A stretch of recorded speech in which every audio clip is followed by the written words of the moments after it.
تاکہ ساتھ ساتھ میں آپ کو الفاظ معنی بھی بتا سکوں اور پھر اس کے معنی و مفاہیم پر بھی روشنی ڈالی جا سکے۔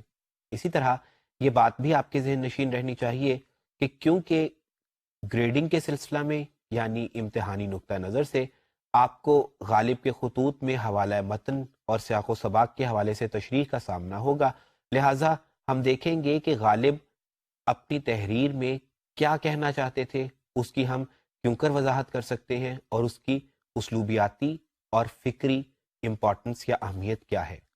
تو آئیے شروع کرتے ہیں غالب کا پہلا خط جو انہوں نے مرزا ہرگوپال تفتہ کے نام لکھا۔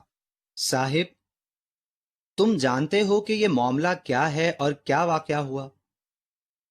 وہ ایک جنم تھا کہ جس میں ہم تم باہم دوست تھے اور طرح طرح کے ہم میں تم میں معاملات مہر و محبت درپیش آئے، شعر کہے، دیوان جمع کیے۔ اسی زمانے میں ایک بزرگ تھے کہ وہ ہمارے تمہارے دوست دلی تھے اور منشی نبی بخش ان کا نام اور حقیر تخلص تھا۔ ناگاہ نہ وہ زمانہ رہا، نہ وہ اشخاص، نہ وہ معاملات، نہ وہ اختلاط، نہ وہ انبساط۔ بعد چند مدت کے پھر دوسرا جنم ہم کو ملا، اگرچہ صورت اس جنم کی بعینہ ہی مثل پہلے جنم کے ہے، یعنی ایک خط میں نے منشی نبی بخش صاحب کو بھیجا، اس کا جواب مجھ کو آیا، اور ایک خط تمہارا کہ تم بھی موسوم بمنشی ہرگوپال اور متخلص با تفتہ ہو، آج آیا، اور میں جس شہر میں ہوں اس کا نام بھی دلی اور اس محلے کا نام بلی ماروں کا محلہ ہے، لیکن ایک دوست اس جنم کے دوستوں میں سے نہیں پایا جاتا۔ واللہ ڈھونڈنے کو مسلمان اس شہر میں نہیں ملتا، کیا امیر، کیا غریب، کیا اہل حرفہ، اگر کچھ ہیں تو باہر کے ہیں، ہنود البتہ کچھ کچھ آباد ہو گئے ہیں۔ جی، تو آپ نے خط کا ابتدائیہ ملاحظہ کیا۔ اب سب سے پہلے ہم اس کے مشکل الفاظ کے معنی دیکھ لیتے ہیں اور اس کے بعد ہم بات کریں گے اس کے معنی و مفاہیم کے حوالے سے اور اس کی وضاحت کے حوالے سے۔ تو مہر و محبت، خلوص، پیار، اتفاق، اختلاط یعنی میل ملاپ، میل جول، انبساط یعنی خوشی، مسرت، اہل حرفہ، پڑھے لکھے، عقل مند، دانا لوگ، موسوم یعنی جس کا نام رکھا گیا ہو، یعنی وہ شخص کہ جس کا نام ہو، اسم مفعولی ہے یہ۔ ہنود جمع ہے ہندو کی۔ عزیز طلبہ، ایک تو بات یہ کہ آپ یہ دیکھیے کہ غالب نے ٹپیکل اپنے اسی انداز میں خط کا آغاز کیا جس میں ہم نے پہلے کہا تھا پچھلے لیکچر میں بات کرتے ہوئے کہ غالب القاب و آداب کا استعمال نہیں کرتے تھے۔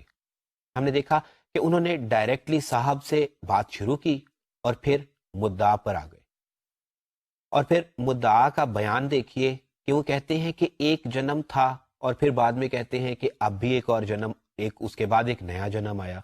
یعنی وہ ڈرامائیت، اگر میں فنی اعتبار سے پہلے بات کر لوں تو یعنی ایک تو القاب و آداب کا اختصار، پھر اس کے بعد خط میں پائی جانے والی ڈرامائیت، اور خط میں پائی جانے والی ڈرامائیت کے بعد اگر ہم اس کے مفہوم اور اس کے معنی کی بات کریں تو ہمیں واضح طور پر پتہ چلتا ہے کہ ایک ایسا شخص جس کا کوئی سیاسی بیک گراؤنڈ نہیں، جس کا کوئی سیاسی ایجنڈا نہیں، اپنے دور کی تاریخ کو اپنے انداز میں اس طرح مرتب کر رہا ہے کہ جیسے اس نے دیکھی، اس میں کوئی مبالغہ نہیں، اس میں کوئی کمی نہیں، اس میں کوئی تعصب یا جانبداری نہیں۔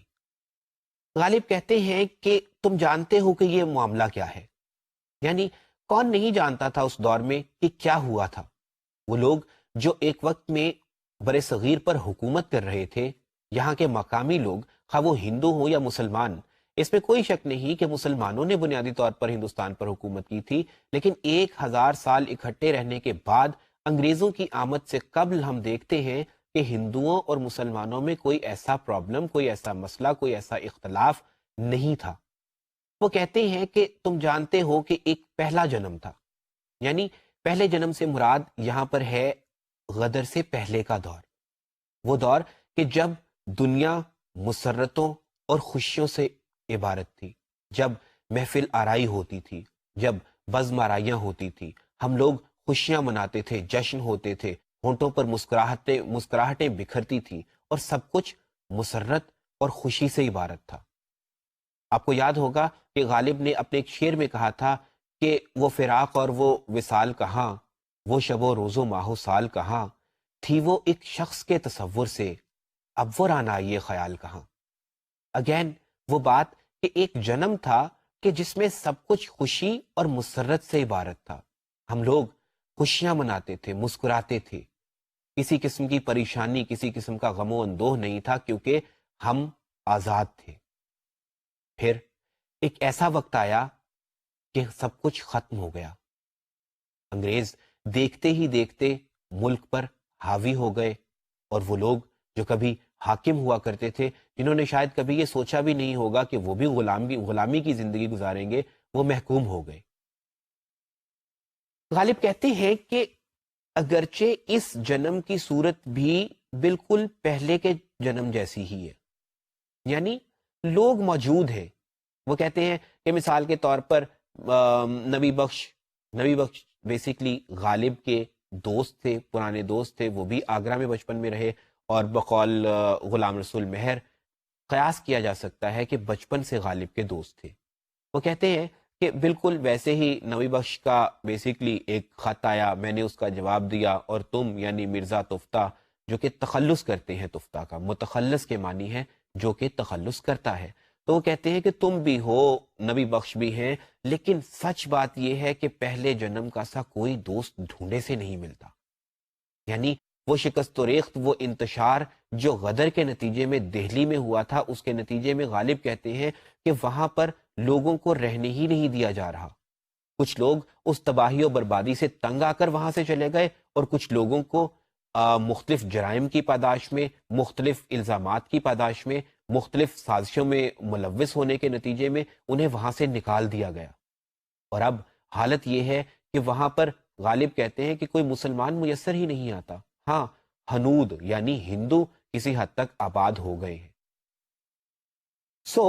غالب خط کے ابتدائیے میں یا اس اقتباس میں بنیادی طور پر ہمیں دو باتوں سے آگاہ کرتے ہیں۔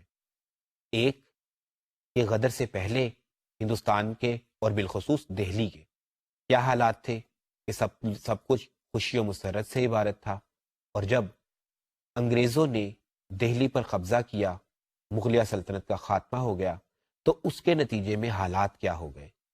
اور خاص طور پر اگر کوئی شخص 1857 کے غدر کے بعد، یعنی 1857 کی جنگ آزادی کے بعد، جب بہادر شاہ ظفر کو جلا وطنی کی زندگی کے لیے بھیج دیا گیا تھا رنگون میں، اس کے بعد دہلی کے حالات کیا ہوئے تھے۔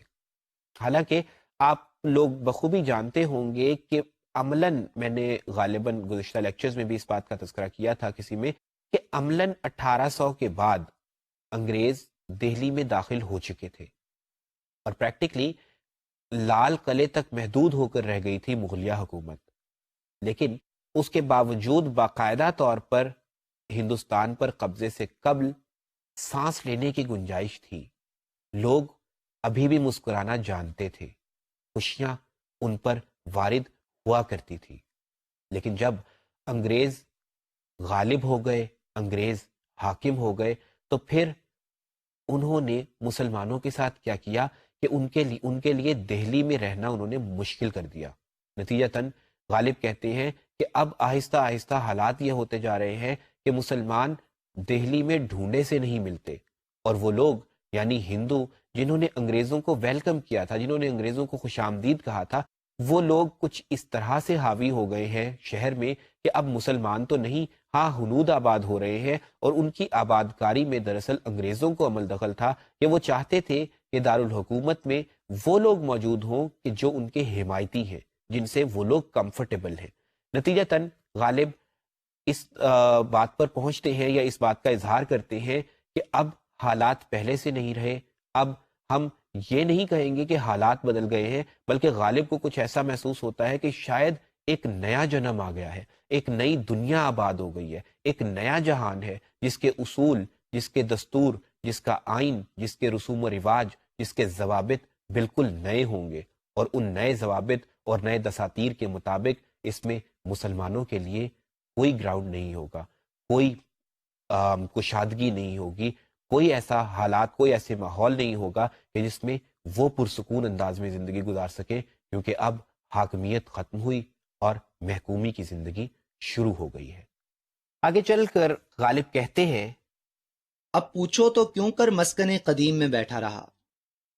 صاحب بندہ، میں حکیم محمد حسن خان مرحوم کے مکان میں 9-10 برس سے کرائے کو رہتا ہوں، اور یہاں قریب کیا دیوار با دیوار ہیں گھر حکیموں کے، اور وہ نوکر ہیں راجہ نریندر سنگھ بہادر والی پٹیالہ کے۔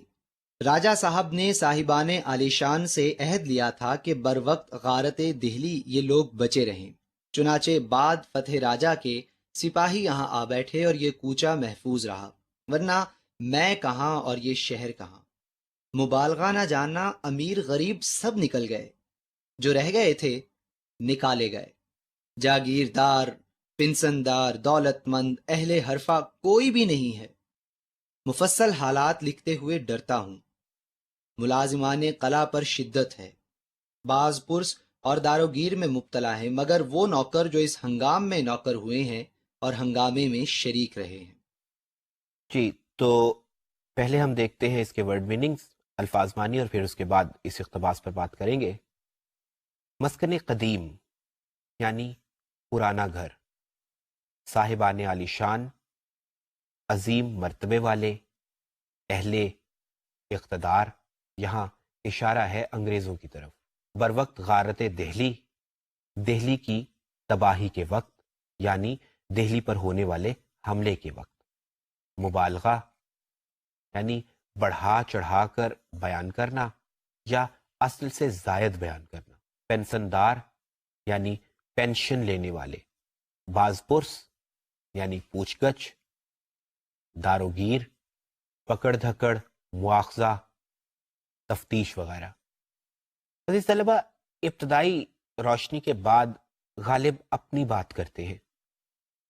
وہ کہتے ہیں کہ اب یہ پوچھا جائے کہ میں مسکن قدیم یعنی اپنے پرانے گھر میں اتنے عرصے سے کیوں رہ رہا ہوں، اگر واقعی دہلی میں یہ حالات ہیں کہ وہاں کسی مسلمان کو رہنے کی اجازت نہیں رہی، وہاں پر کسی کے لیے زندگی گزارنا اب آسان نہیں رہا، لوگ دہلی چھوڑ کر جاتے چلے جاتے ہیں، تو پھر سوال یہ ہوا کہ میں یہاں پر یعنی کہ غالب یہاں پر کیسے رہ گئے؟ تو غالب بتاتے ہیں کہ قصہ کچھ یوں ہے کہ وہ 8-9-10 برس سے حکیم محمد حسن خان مرحوم کے مکان میں رہتے ہیں، اور وہ بتاتے ہیں کہ چند ایک نہیں، یہاں دیوار بدیوار یعنی کہ ایک ساتھ بہت سے گھر ہیں انہی حکیموں کے جو بنیادی طور پر والی پٹیالہ راجہ نریندر سنگھ کے ملازمین میں سے ہیں۔ اور راجہ نریندر سنگھ نے انگریزوں سے یہ معاہدہ کیا تھا کہ جب دہلی کا انتشار بپا ہو، جب دہلی میں حکومت کی تبدیلی آئے، تو ان کے گھروں کو یعنی کہ ان کے ملازمین کے گھروں کو جو کہ حکامات ہیں ان کو محفوظ رکھا جائے۔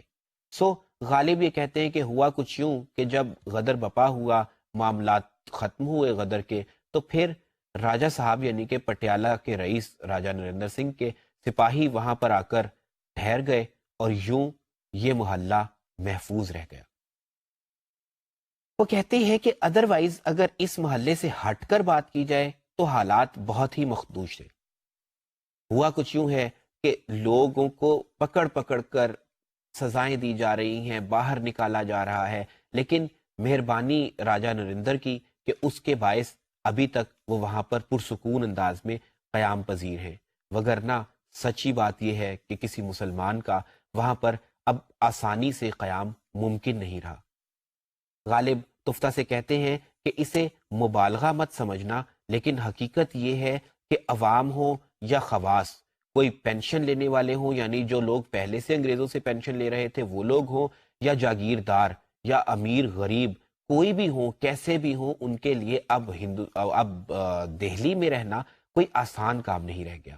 وہ کہتے ہیں کہ حالات تو یہاں تک ہیں کہ بالخصوص وہ لوگ جو قلعے کے ملازمین تھے ان پر تو خاص مصائب ہیں، ان پر تو خاص مشکلات ہیں، کیونکہ ان کے متعلق ہر لحظہ یہ قیاس کیا جاتا ہے کہ شاید وہ مغلیہ سلطنت کے یا مغلیہ فرما رواؤں کے جاسوس ہو سکتے ہیں، ان کے مخبر ہو سکتے ہیں، ان کے حمایتی ہو سکتے ہیں، لہٰذا ان سے خاص طور پر تفتیش کی جا رہی ہے، ان پر خاص طور پر مظالم ڈھائے جا رہے ہیں، ان کو کبھی پوچھ گچھ کے لیے بلا لیا جاتا ہے، کبھی ان میں سے بہت سارے لوگوں کو قید و بند کی صحبتوں میں ڈال دیا جاتا ہے، کبھی انہیں پابہ زنجیر کیا جاتا ہے. ان پر تو خاص طور پر مشکلات ہیں، لیکن بس وہ کہتے ہیں کہ ہوا کچھ یوں کہ میں اس کے باوجود کہ میں دہلی میں بھی موجود ہوں، محفوظ ہوں، اور پھر میں قلعے کا ملازم بھی تھا، اس کے باوجود محفوظ ہوں. تو اس کی وجہ یہ ہے کہ وہ کہتے ہیں کہ جب سے میں نے قلعے کی ملازمت اختیار کی تھی، یعنی جب غالب وہاں پر بہادر شاہ ظفر کے کہنے پر تاریخ تیموریہ لکھنے پر مامور ہوئے تھے، تو ظاہر ہے کہ غالب قلعے کے ملازم تھے. پھر اس کے بعد بہادر شاہ ظفر نے ان سے شعری اصلاح بھی لینا شروع کر دی. جب ذوق کی وفات ہو گئی تھی تو غالب بادشاہ کے قریب بھی تھے، تاریخ تیموریہ بھی لکھ رہے تھے، ظاہر ہے قلعے کے ملازم بھی تھے، لیکن اس کے باوجود غالب کہتے ہیں کہ میں اس وجہ سے محفوظ رہ گیا ہوں کہ دراصل میں نے کبھی سیاسی معاملات میں حصہ نہیں لیا. مجھے جو ذمہ داری دی گئی تھی تاریخ تیموریہ لکھنے کی، میں وہ نبھاتا رہا، یا پھر یہ ہوا کہ شاعری میں بادشاہ کو اصلاح دیتا رہا. نہ اس سے بڑھ کر نہ اس سے کم میں نے کبھی سیاسی امور میں بدلتے ہوئے حالات میں کیونکہ کوئی حصہ ہی نہیں لیا، لہٰذا میرے اوپر تو وہ آفت نہیں آئی. لیکن باقی لوگوں کی بات کی جائے تو واقعی ان کے لیے زندگی کرنا اب انتہائی مخدوش اور دشوار ہوتا چلا جا رہا ہے. اب دیکھتے ہیں کہ غالب آگے بڑھ کر کیا کہتے ہیں. میں غریب شاعر 10 برس سے تاریخ لکھنے اور شعر کی اصلاح دینے پر متعلق ہوا ہوں. خواہ اس کو نوکری سمجھو خواہی مزدوری جانو، اس فتنہ و آشوب میں کسی مصلحت میں میں نے دخل نہیں دیا، صرف اشعار کی خدمت بجا لاتا رہا اور نظر اپنی بے گناہی پر شہر سے نکل نہیں گیا. میرا شہر میں ہونا حکام کو معلوم ہے، مگر چونکہ میری طرف بادشاہی دفتر میں سے یا مخبروں کے بیان سے کوئی بات نہیں پائی گئی، لہٰذا طلبی نہیں ہوئی. ورنہ جہاں بڑے بڑے جاگیردار بلائے ہوئے یا پکڑے ہوئے آئے ہیں، میری کیا حقیقت تھی؟ غرض کہ اپنے مکان میں بیٹھا ہوں، دروازے سے باہر نہیں نکل سکتا. سوار ہونا اور کہیں جانا تو بہت بڑی بات ہے. رہا یہ کہ کوئی میرے پاس آوے، شہر میں کون جو آوے. گھر کے گھر بے چراغ پڑے ہیں، مجرم سیاست پاتے جاتے ہیں. جرنیلی بندوبست 11 مئی سے آج تک یعنی شنبہ 5 دسمبر 1857 تک بدستور ہے. کچھ نیک و بد کا حال مجھ کو معلوم نہیں، بلکہ ہنوز ایسے امور کی طرف حکام کو توجہ بھی نہیں. دیکھیے انجام کار کیا ہوتا ہے. یہاں سے باہر اندر کوئی بغیر ٹکٹ کے آنے جانے نہیں پاتا. تم زنہار یہاں کا ارادہ نہ کرنا.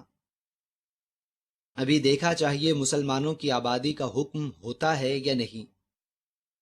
بہرحال منشی صاحب کو میرا سلام کہنا اور یہ خط دکھا دینا. اس وقت تمہارا خط پہنچا اور اسی وقت میں نے یہ خط لکھ کر ڈاک کے ہرکارے کو دے دیا. شنبہ 5 دسمبر 1857. جی تو اب ہم دیکھتے ہیں اس اقتباس کے الفاظ معنی. فتنہ و آشوب، ہنگامہ، فساد، بغاوت وغیرہ، بے چراغ ہونا، اجاڑ، ویران، جرنیلی بندوبست، فوج کی حکمرانی، مارشل لا. 11 فارسی زبان میں 11 کو کہتے ہیں. اسی طرح شنبہ ہفتہ یعنی سنیچر کو کہا جاتا ہے. پنجم یعنی 5، ہنوز اب تک یا ابھی تک، زنہار کسی کام کے کرنے یا نہ کرنے کی تاکید جیسے ضرور یا قطعاً وغیرہ. ہرکارہ لفظی طور پر اہلکار کے لیے استعمال ہوتا ہے، یہاں پر ڈاک کا ہرکارہ یعنی ڈاکیا. عزیز طلبہ، اس حصے میں غالب دہلی کے حالات کا بیان جاری و ساری رکھتے ہیں. جیسا کہ میں نے پہلے کہا تھا کہ وہ بتاتے ہیں کہ دراصل وہ صرف اس واسطے محفوظ رہ گئے کہ وہ کبھی کسی سیاسی معاملے میں دلچسپی نہیں لیتے تھے، بس وہ وہی کام کر رہے تھے کہ جو ان کو سونپا گیا تھا. وگرنہ باقی لوگوں کے لیے تو زندگی واقعی اجیرن ہو گئی ہے. اس فتنہ و آشوب نے کسی کو بھی نہیں چھوڑا، کوئی امیر ہو، غریب ہو، اعلیٰ ہو، عرفہ ہو یا کوئی کمتر ہو، حالات سب پر ایک جیسے ہیں۔ وہ کہتے ہیں کہ ابھی مستقبل کا تو کچھ پتہ نہیں، کیا ہوگا کیا نہیں ہوگا۔ بہرحال وہ نصیحت کرتے ہیں تفتہ کو کہ ابھی فی الحال یہاں پر آنا بالکل تمہارے لیے درست نہ ہوگا، کیونکہ 11 مئی یعنی کہ 11 مئی سے جب بیسیکلی غدر کا خاتمہ ہونے کے بعد انگریزوں کی حکومت وہاں پر قائم ہو گئی تھی، تو وہ کہتے ہیں کہ تب سے لے کر اب تک یعنی 5 دسمبر تک حالات بالکل ایسے ہیں۔ جرنیلی بندوبست ہے، یعنی فوج ہر طرف دوڑتی بھاگتی نظر آتی ہے، پکڑ دھکڑ جاری و ساری ہے، کوئی شخص اپنی زندگی میں امن محسوس نہیں کر سکتا، ہر لحظہ یہی خطرہ ہے، یہی خدشہ ہے کہ آنے والا لمحہ، آنے والی ساتھ نہ جانے کیا دکھائے گی۔ سو وہ کہتے ہیں کہ ابھی یہاں پہ آنا تمہارے لیے بہتر نہ ہوگا، کیونکہ کون جانے کہ یہاں پر ابھی مسلمانوں کو آبادی کی اجازت ملے گی بھی یا نہیں، کیا خبر کہ مجھے بھی یہاں سے کوچ کرنا پڑ جائے، لہٰذا ابھی یہاں مت آنا، کون جانے کہ آگے ہماری قسمت میں، ہماری زندگی میں کیا دیکھنے کو پڑا ہے۔ آخر میں غالب بڑے انٹرسٹنگ انداز میں اس خط کا اختتام کرتے ہیں اور وہ کہتے ہیں کہ اس وقت تمہارا خط پہنچا اور اسی وقت میں نے یہ خط لکھ کر ڈاک کے ہر کارے کو دیا۔ یعنی آپ دیکھیے کہ یہاں پہ غالب کے خطوط کی ایک اور ہمیں خصوصیت بھی پتہ چلتی ہے کہ غالب خط کا جواب دینے میں بہت مستعد اور بہت سبک رفتار تھے۔ اس کی 2 وجوہات ہو سکتی ہیں۔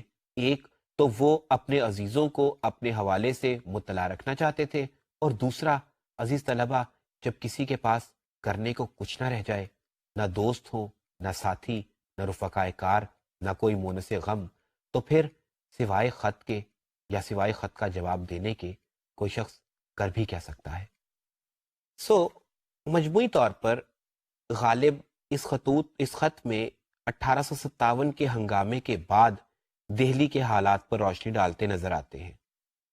ہمیں اس خط میں تاریخی حوالے سے معروضات نہیں ملتے، یعنی ہمیں یہ نہیں پتہ چلتا کہ اس وقت فوجی بندوبست جو تھا وہ کس کی قیادت میں تھا، دراصل اس وقت کون حکمران ہو کر آیا تھا، یا اس قسم کے دوسرے معروضات، لیکن ہمیں معاشرتی اعتبار سے جو اس غدر کے اثرات ہوئے تھے ان پر خاصی روشنی پڑتی محسوس ہوتی ہے، خاصا ہمیں اس حوالے سے علم ہوتا ہے کہ دراصل انگریزوں نے حکومت میں آتے ہی سب سے پہلا کام یہی کیا تھا کہ انہوں نے چن چن کر مسلمانوں کو شہر سے نکالنا شروع کیا اور ہندوؤں کو وہاں پر آباد کرنا شروع کیا، تاکہ وہ خود کو محفوظ اور مضبوط کر سکے، کیونکہ ہندوؤں نے انہیں ویلکم کیا تھا، جیسا کہ میں نے پہلے بھی کہا تھا، تو وہ یہ چاہتے تھے کہ وہ مسلمان جو ان کے اگینسٹ ہو سکتے ہیں، خاص طور پہ ایسے مسلمان جو غدر کے حوالے سے کسی نہ کسی طور پر ملوث پائے گئے تھے یا اس میں ان کا کسی نہ کسی صورت میں ہاتھ تھا، ان کو وہاں پر رہنے کی اجازت نہ تھی۔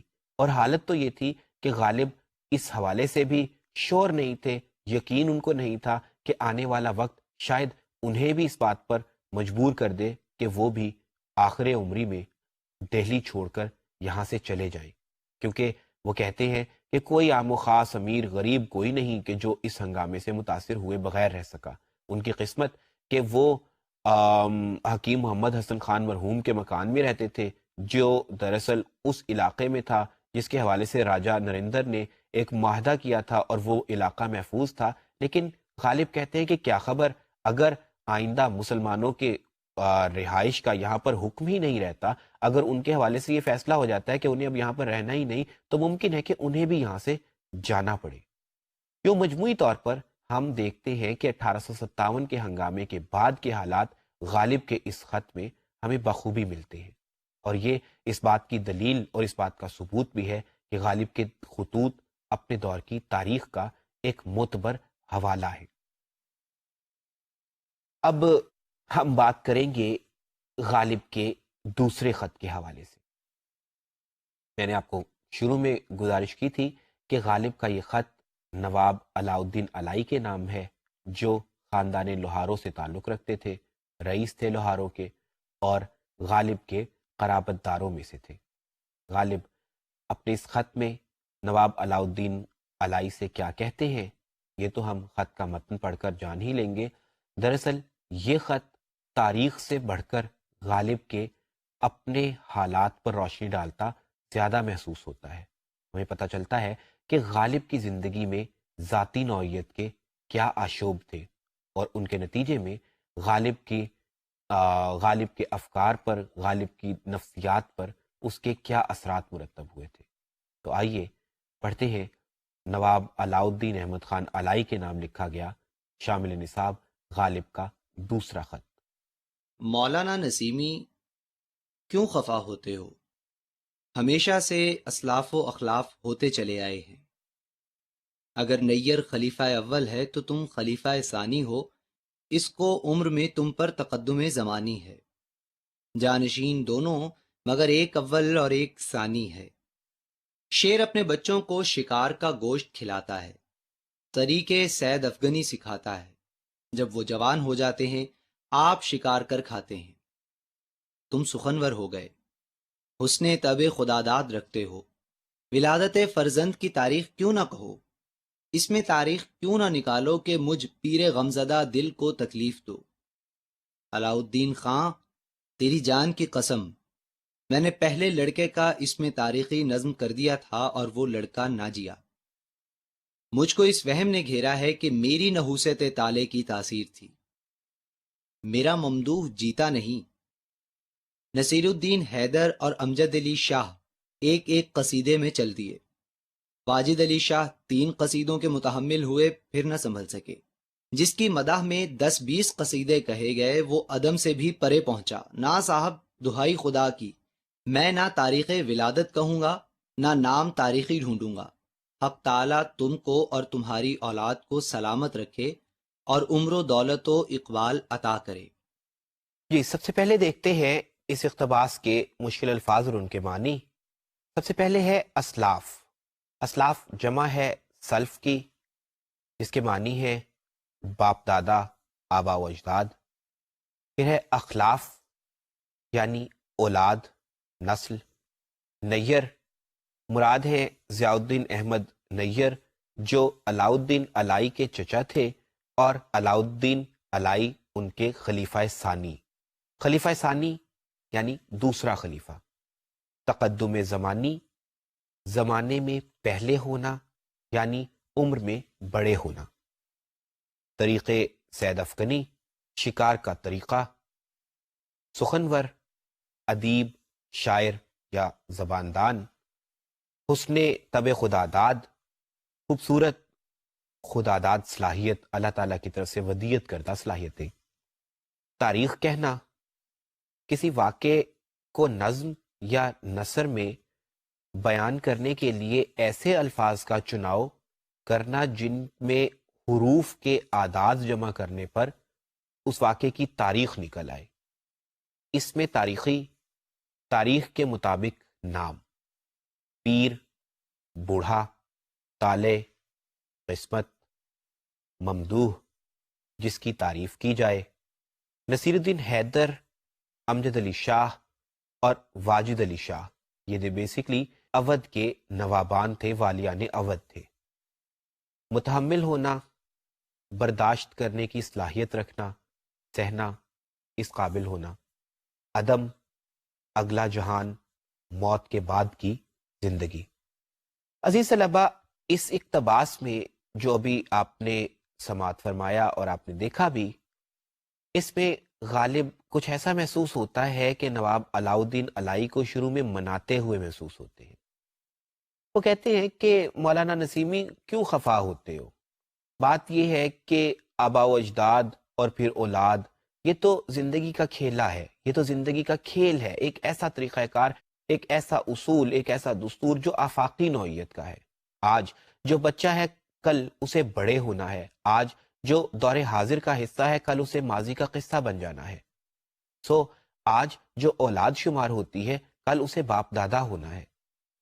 اس میں کوئی ایسی بات نہیں، یہ تو زندگی کا دستور ہے کہ لوگ پہلے جنم لینے والا شخص بڑا ہوگا، بعد کا شخص چھوٹا ہوگا۔ اس بات سے خفا مت ہو کہ میں ضیاء الدین احمد نیر کو خلیفہ اول کہتا ہوں۔ بات یہ ہے کہ وہ عمر میں تم سے بڑا ہے، تو وہ خلیفہ اول ہو گیا، تو تم خلیفہ ثانی، کیونکہ تم اس سے چھوٹے ہو۔ لیکن وہ کہتے ہیں کہ اس میں مقام و مرتبے کو متاثر کرنا مقصود نہیں۔ پھر غالب آگے بات بڑھاتے ہوئے کہتے ہیں کہ دیکھو بات یہ ہے کہ شیر اپنے بچوں کو گوشت کھلاتا ہے، یعنی پال پوس کر بڑا کرتا ہے، ان کو سکھاتا ہے کہ انہیں شکار کیسے کرنا ہے، اور پھر ایک وقت آتا ہے کہ جب وہ بچے بڑے ہو جاتے ہیں، بذات خود شکار کے قابل ہو جاتے ہیں، اور پھر ایک آزاد انفرادی الگ زندگی گزارتے ہیں۔ غالب کہتے ہیں کہ تم سخنور ہو گئے، یہ درست کہ تم نے میری شاگردی اختیار کی، اس میں کوئی شک نہیں کہ تمہیں میں نے سکھایا، اصلاح دی، شعری اصلاح دی، لیکن اب تو وہ دور آ گیا کہ تم بذات خود شعر کہہ سکتے ہو، اب تم بذات خود شعر فہم ہو، معنی و مفاہیم کو جاننے کی، معنی و مفاہیم کی گہرائی تک پہنچنے کی خود سے قدرت رکھتے ہو، تو پھر بچے کا اس میں تاریخی مجھ سے کیوں لکھواتے ہو؟ عزیز طلبہ، میں نے جیسا کہ الفاظ کے معنی بتاتے ہوئے بھی گزارش کی تھی کہ اس میں تاریخی کہنا، اس سے مراد یہ ہوتی ہے کہ آج کل تو ہم لوگ اس پر بہت زیادہ غور کرتے ہیں یا نہیں کرتے، باقاعدہ طور پر حساب جمل یا علم الاعداد ایک مکمل علم ہے، ہندسوں کا ایک علم ہے جس کے مطابق پہلے دور میں خاص طور پر اس کا اہتمام کیا جاتا تھا کہ تاریخ نکالی جاتی تھی، شعر کہتے ہوئے، جملہ کہتے ہوئے، جس سے سن ظہور کسی واقعے کا پتہ چل جائے۔ تو ہوا کچھ یوں تھا کہ نواب علاؤالدین علائی غالب سے اپنے بیٹے کا اس میں تاریخی لکھوانا چاہتے تھے، لیکن غالب یہ کہتے ہیں کہ بات یہ ہے بھائی کہ تم بذات خود سخن فہم ہو، سخنور ہو، تم خود کہہ سکتے ہو۔ اب غالب کیوں نہیں کہنا چاہتے؟ عزیز طلبہ، یہ وہ بات ہے جو سچی بات ہے ہم سب کو غمزدہ بھی کر دیتی ہے کہ ایک ایسا شخص کہ جس کے حوالے سے آج ہم یہ کہتے ہیں کہ اس کی مثال اردو ادب نہیں دے سکتا، اس کی نظیر اس کے علاوہ اردو ادب کوئی پیش نہیں کر سکتا، اس کو زندگی نے شروع سے غم و آلام دیے تھے۔ پہلے کیا ہوا، جیسا کہ میں نے کہا تھا کہ ان کے والد پھر ان کے چچا وفات پا گئے والے عمری ہی میں، جب غالب ابھی بچے ہی تھے۔ پھر جب غالب خود پریکٹیکل لائف میں آئے تو ہوا کیا کہ انہیں اللہ تبارک و تعالیٰ نے اولاد تو نصیب کی، لیکن لڑک پن سے پہلے ہی فوت ہو جاتی تھی۔ غالب یہ کہتے ہیں کہ بھائی بات یہ ہے کہ میں نے اپنے لڑکے کا اس میں تاریخی کہا تھا، لیکن وہ وفات پا گیا، لہٰذا اب میں یہ سمجھتا ہوں کہ دراصل اس کو میری بدقسمتی کھا گئی تھی، میری بدقسمتی کے سائے اس پر حاوی ہو گئے تھے، لہٰذا میں نہیں چاہتا کہ اب میں کسی اور کے لیے اس میں تاریخی کہوں اور اس کے ساتھ بھی ایسا ہو۔ میں تمہارے اور تمہارے بچوں کا خیر خواہ ہوں، ان کے لیے دعا گو ہوں، اللہ تعالیٰ تمہیں اور تمہارے بچوں کو صحت دے، تندرستی دے، طویل عمر، درازی عمر دے، یہ کام تم خود ہی کر لو تو بہتر ہے۔ اس کے بعد بڑے دلچسپ انداز میں اس غم و اندوہ کی کیفیت سے باہر آ کر کہتے ہیں کہ بھئی بات یہ ہے کہ میں جس کی تعریف و توصیف کرتا ہوں وہ بچتا نہیں ہے۔ میں نے نصیر الدین حیدر کے لیے قصیدہ کہا، امجد علی شاہ کے لیے قصیدہ کہا، تو ایک قصیدے کا نتیجہ یہ ہوا کہ وہ چل بسے۔ پھر واجد علی شاہ قدرے مضبوط نکلے، لیکن 3 قصیدوں سے زیادہ وہ زور نہ سہ سکے یا وہ برداشت نہ کر سکے، اور پھر ان کی حالت ایسی ہوئی کہ وہ بھی کبھی نہ سنبھلے۔ بات یہ ہے کہ اچھا پھر جب میں نے جس کے لیے 10-15 قصیدے کہتے ہیں لکھ دیے، تو وہ تو اس دنیا میں کیا، عدم کیا، اس سے بھی کہیں آگے نکل گیا۔ یعنی اپنی اسی بات کو جس کو پڑھ کر شاید ہم غمزدہ ہو سکتے ہیں، اس کو ایک ایسا ہلکا پھلکا سا تاثر دیتے ہیں، اس پر ایک ایسی ہلکی پھلکی سی چوٹ کرتے ہیں جس سے لبوں پر بہرحال مسکراہٹ ضرور آتی ہے۔ لیکن میں نے گزشتہ لیکچر میں بھی اس اقتباس کو آپ کے لیے پیش کیا تھا، اور میں نے کہا تھا کہ یہ بلیک ہیومر ہے، ایک ایسا مزاح جس کو پڑھتے ہوئے مسکراتے تو ہم ہیں، لیکن اس کی حقیقت غالب کی نفسیاتی اندوہناک کیفیات کو بیان کرتی ہے۔ اب ہم دیکھتے ہیں کہ غالب خط کے اگلے حصے میں کیا کہتے ہیں۔ سنو صاحب، حسن پرستوں کا ایک قاعدہ ہے، وہ امرت کو 2-4 برس گھٹا کر دیکھتے ہیں، جانتے ہیں کہ جوان ہے لیکن بچہ سمجھتے ہیں۔ یہ حال تمہاری قوم کا ہے۔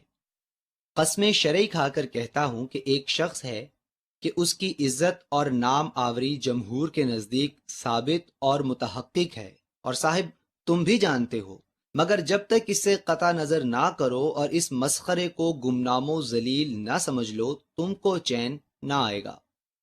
50 برس سے دلی میں رہتا ہوں، ہزار ہا خط اطراف و جوانب سے آتے ہیں. بہت لوگ ایسے ہیں کہ محلہ سابق کا نام لکھ دیتے ہیں.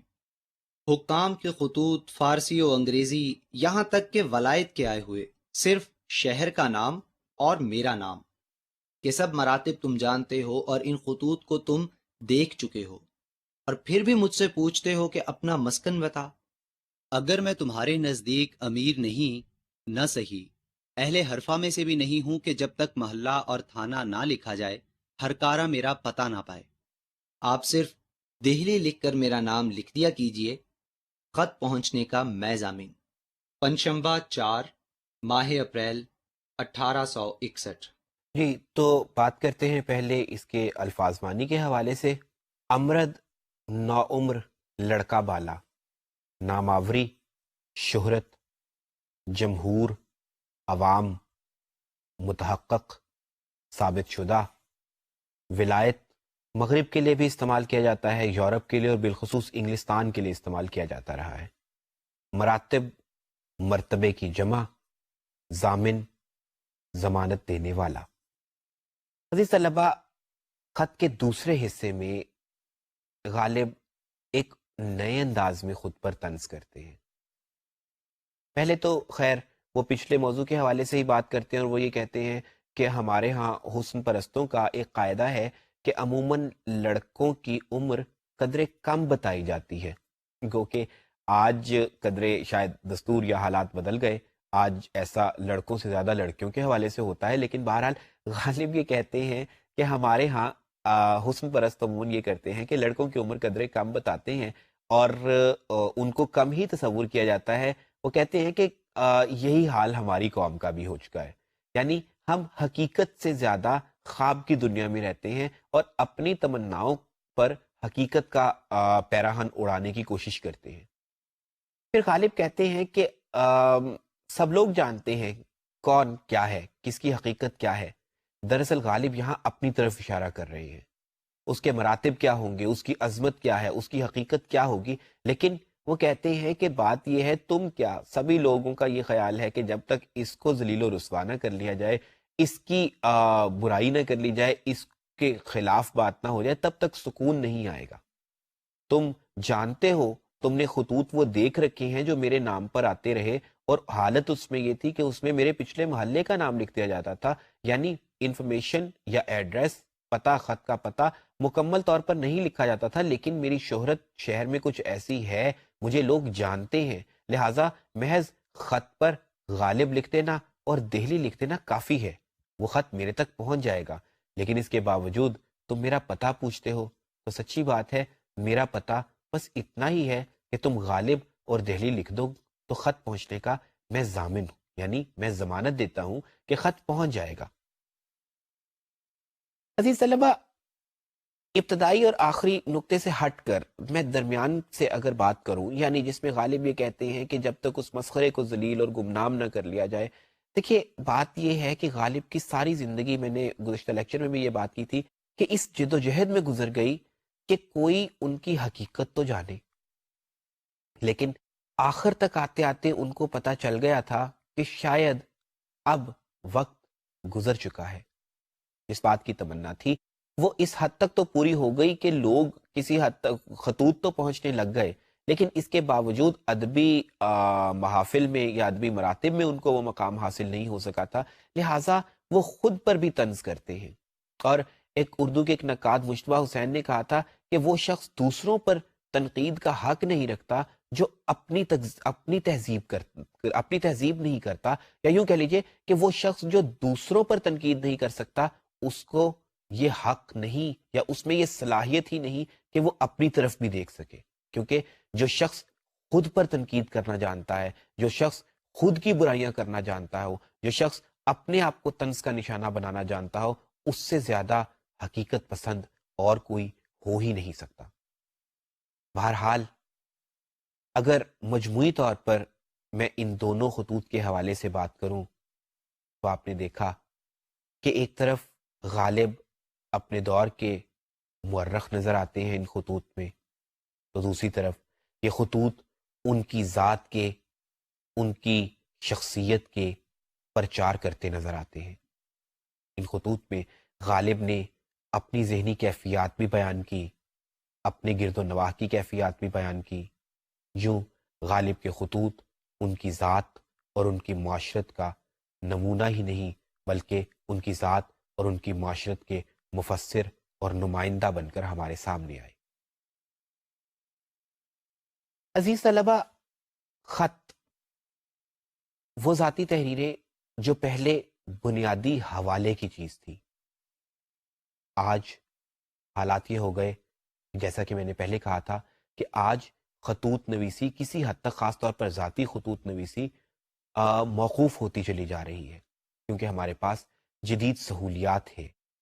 اور ذاتی طور پر اگر میں بات کروں تو اس میں کوئی منفی بات نہیں، وقت کا دھارا بہتا چلا جانا ہے، اس میں کبھی رکاوٹ، کبھی ٹھہراؤ نہیں آ سکتا، لہٰذا ہمیں وقت کے ساتھ ساتھ بدلنا ہے۔ آج آپ ایس ایم ایس یا میسیجنگ سروسز سے بخوبی آشنا ہیں، اور آج سے 5 سال قبل مجھے یاد ہے کہ میں نے ایک کلاس میں خطوط نویسی پر بات کرتے ہوئے ہی کہا تھا کہ اب وہ دور دور نہیں کہ جب ہم خطوط کے اصول و ضوابط کی بجائے یہ بتائیں گے کہ ایس ایم ایس یا میسیجنگ کے اصول و ضوابط کیا ہو سکتے ہیں، کیونکہ وہ میسیجز جنہیں آج ہم پرسنلائز کرتے ہیں، ذاتی اعتبار سے جانتے ہیں، اب وہ وقت دور نہیں کہ ان کے ذریعے اشتہار سازی بھی ہوگی اور ان کے ذریعے رسمی کارروائیاں بھی ہوں گی۔ عزیز طلبہ، وہ لیکچر لائیولی تھا، ہوا میں ہوا ہو گیا، لیکن آپ دیکھ سکتے ہیں کہ آج ایس ایم ایس اشتہار سازی کا ایک بہت بڑا ذریعہ ہے۔ آج آفیشلائز کیا جاتا ہے بہت سی چیزوں کو ایس ایم ایس کے ذریعے۔ آج یہ بات میں ریکارڈ پر کہہ سکتا ہوں کہ اب واقعتاً وہ وقت دور نہیں کہ ہمیں شاید اس کے اصول و ضوابط پر غور کرنا چاہیے، کیونکہ ہمیں وقت کے ساتھ ساتھ خود کو بدلنا ہے۔ وہ چیز جو موقوف ہو چکی، موقوف ہو گئی، اب ہمیں آگے بڑھنا چاہیے، بجائے اس کے کہ ہم اس کے اصول و ضوابط پڑھائیں، اس صنف کے اصول و ضوابط پڑھائیں جو شاید عملاً ہمارے درمیان موجود ہی نہیں رہی، ماں سوائے چند ایک رسمی نوعیت کے خطوط کے علاوہ۔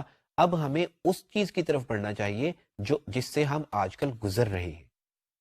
وقت کے ساتھ بدلنا منفی بھی ہوتا ہے اور مثبت بھی۔ منفی اس طرح کہ ہم اگر ماضی کو قصہ پارینہ تصور کرتے ہوئے بالکل رد کر دیں تو پھر ہم اپنی روایات سے دور چلے جاتے ہیں، لیکن مثبت اس طرح سے کہ وہ قومیں جو بدلتے ہوئے حالات کے ساتھ بدلنا نہیں جانتی، ان کا وجود وقت کے ساتھ ساتھ ختم ہو جاتا ہے۔ عزیز طلبہ، آپ کے کورس میں غالب کے خطوط انہی 2 عوامل کو پیش نظر رکھتے ہوئے شامل کیے گئے۔ میں نے جیسا کہ کہا کہ وقت کے ساتھ بدلنا پڑتا ہے، تو غالب کے خطوط اب کے ہم نے اس لیے شامل نہیں کیے کہ ہم آپ کو غالب کے خطوط کے ذریعے خطوط کے اصول و ضوابط سمجھائیں گے، گویا ہم بدلتے ہوئے حالات کے ساتھ بدل رہے ہیں، لیکن ہم مثبت اعتبار سے اس کو فالو ایسے کر رہے ہیں کہ یہاں اب غالب کے خطوط کی بطور صنف امپورٹنس نہیں بلکہ غالب کے اسلوب کی امپورٹنس ہے۔ چنانچہ ہم منفی اور مثبت دونوں اعتبارات کو سامنے رکھتے ہوئے چلیں گے۔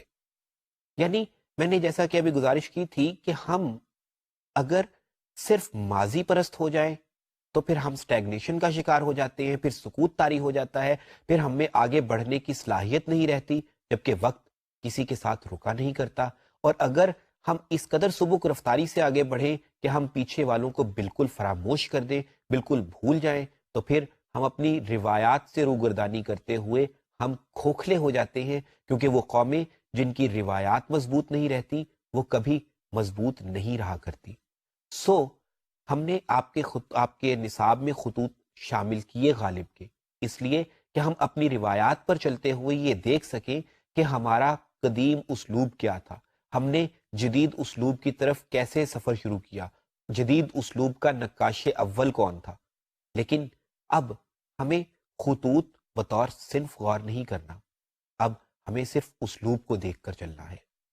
عزیز طلبہ، وقت کے ساتھ بدلنا سیکھیے، وقت کے ساتھ نئے دھاروں کو اپنانا سیکھیے کہ وہ قومیں جو نئے وقت پر یا بدلتے ہوئے وقت کے تقاضوں کے مطابق خود کو نہیں ڈھالتی، وہ وقت کے بہاؤ میں پیچھے رہ جاتی ہیں، اور وہ قومیں جو وقت کے بہاؤ کے ساتھ کچھ یوں بہتی ہیں کہ ابن الوقت ہو جاتی ہیں، انہیں وقت نہیں چھوڑتا۔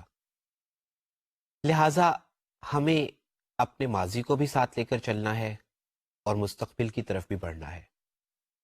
آگے بڑھنا سیکھیے تاکہ ہم بدلتے ہوئے تقاضوں کا مقابلہ کر سکیں، اور روایات کا دامن تھامے رکھیے تاکہ ہم ان قوموں میں شمار نہ ہو جائیں کہ جو اپنی حقیقت بھول جاتی ہیں، کیونکہ وہ قومیں جو روایات کو ترک کرتی ہیں وہ اپنے صراط مستقیم سے ہٹ جاتی ہیں، اور صراط مستقیم سے ہٹ جانے والی قوموں کا مقدر کبھی عروج نہیں ہو سکتا، زوال ہی ہوتا ہے۔ چنانچہ ایک ایسی فلیکسیبلٹی اپنے میں لے کر آئیے، وہ لچک اپنے میں لے کر آئیے کہ جس کے نتیجے میں ہم پیچھے دیکھتے ہوئے، پیچھے ماضی کو ساتھ لے کر ہم آگے بڑھنے کا فن سیکھ لیں، ہنر سیکھ لیں، کہ یہی زندہ قوموں کی نشانی ہے اور یہی ہمارا مطمع نظر ہونا چاہیے۔ ہم نے غالب کے خطوط کا مطالعہ کیا، اب ہم آئندہ لیکچرز میں سر سید پر بات کریں گے۔ انہوں نے اپنی قوم کو کس طرح آگے بڑھنے کا درس دیا، کس طرح انہوں نے اپنی قوم کو روایت پسند بنانے کی بات کی، یہ دیکھیں گے ہم آئندہ لیکچرز میں۔ سو آپ سے ملاقات ہوگی نیکسٹ لیکچر میں، تب تک کے لیے اللہ حافظ۔